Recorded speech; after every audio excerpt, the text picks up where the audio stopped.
السلام علیکم ورحمۃ اللہ وبرکاتہ۔ امید ہے آپ ایمان اور صحت کی بہترین حالت میں ہوں گے۔ جب آپ صلی اللہ علیہ وآلہ وسلم معراج سے واپس تشریف لا رہے تھے تو دنیا کے ایک حصے سے اٹھتی خوشبو کو محسوس کیا اور جبرائیل امین سے فرمایا کہ میں اس خوشبو کو پہچانتا ہوں، یہ جنت کی خوشبو ہے، لیکن یہ دنیا میں کہاں سے آ رہی ہے؟ جبرائیل علیہ السلام بولے، یا رسول اللہ، یہ خوشبو فرعون کی ایک باندی تھی جو اللہ پر ایمان لائی تھی۔ فرعون کو اس کی خبر نہ تھی۔ تمام قصہ سننے سے پہلے میں آپ سے گزارش کروں گی کہ ویڈیو کو آخر تک لازمی دیکھیں، لائک اور سبسکرائب ضرور کریں۔ جی ہاں، فرعون کی وہ باندی تھی جس کو فرعون کو یہ خبر نہ تھی کہ وہ ایمان لا چکی ہے۔ ایک دن باندی فرعون کی بیٹی کو کنگھی کر رہی تھی۔ اس کے ہاتھ سے کنگھی گر پڑی، وہ اٹھانے لگی تو اس کی زبان سے بے ساختہ بسم اللہ نکل گیا۔ اس پر فرعون کی بیٹی نے پوچھا، تم میرے باپ کو رب نہیں مانتی اور موسیٰ کے رب کو رب مانتی ہو؟ تو باندی نے کہا، ہاں، میں موسیٰ کے رب کو رب مانتی ہوں۔ اس شہزادی نے فرعون کو بتایا اور جب فرعون کو پتہ چلا تو فرعون نے دربار لگایا، ایک کھولتے ہوئے تیل کا کڑا منگوایا۔ پھر فرعون نے اس باندی کی 2 بیٹیاں، ان میں سے ایک شیر خوار اور ایک چند سال کی تھی، ان کو بھی بلوایا۔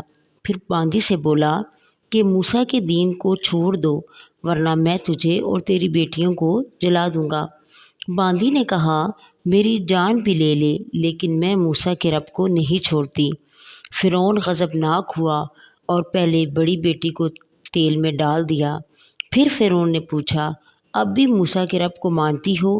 اس پر باندی بولی، میری تو صرف 2 بیٹیاں ہیں، اگر 100 بیٹیاں بھی ہوتی تو رب پر قربان کر دیتی۔ اور پھر فرعون نے اس کی چھوٹی بیٹی کو، جو کہ چند ماہ کی تھی، اسے بھی تیل میں ڈال دیا۔ اس پر ماں کا کلیجہ پھٹ گیا مگر وہ ایمان سے نہ پھری۔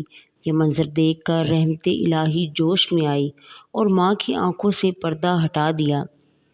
باندی نے دیکھا کہ چھوٹی بیٹی کہہ رہی تھی، ماں غم نہ کر، ابھی جنت میں ایک ہو جائیں گے۔ پھر فرعون نے حکم دیا کہ ماں کو بھی تیل میں ڈال دو۔ جب ماں اور بچیوں کو گرم کڑاہے میں ڈالا گیا، ان کا سارا جسم جل گیا اور جو ہڈیاں بچیں ان کو ایک جگہ دفنا دیا گیا۔ جہاں پر وہ قبر بنی ہوئی ہے آج تک وہاں سے یہ خوشبو آ رہی ہے اور یہ قیامت تک آتی رہے گی۔ یعنی کہ جو اللہ کی راہ میں قربان ہوتا ہے، اللہ اس کو امر کر دیتا ہے۔ اور یہ منہ بولتا ثبوت تھا کہ فرعون کی باندی نے اپنے رب کی نافرمانی نہیں کی اور فرعون کو اپنا رب نہ مانا اور موسیٰ کے رب کو رب مانا، تو اللہ نے اس کو رہتی دنیا تک ایک مثال بنا دیا۔ جی یقیناً یہ قصہ سننے کے بعد آپ کا ایمان تازہ ہو گیا ہوگا اور آپ اپنے رب کی کن کن نعمتوں کا شکر ادا کریں گے۔ جی ہم اس کا شکر نہیں ادا کر سکتے۔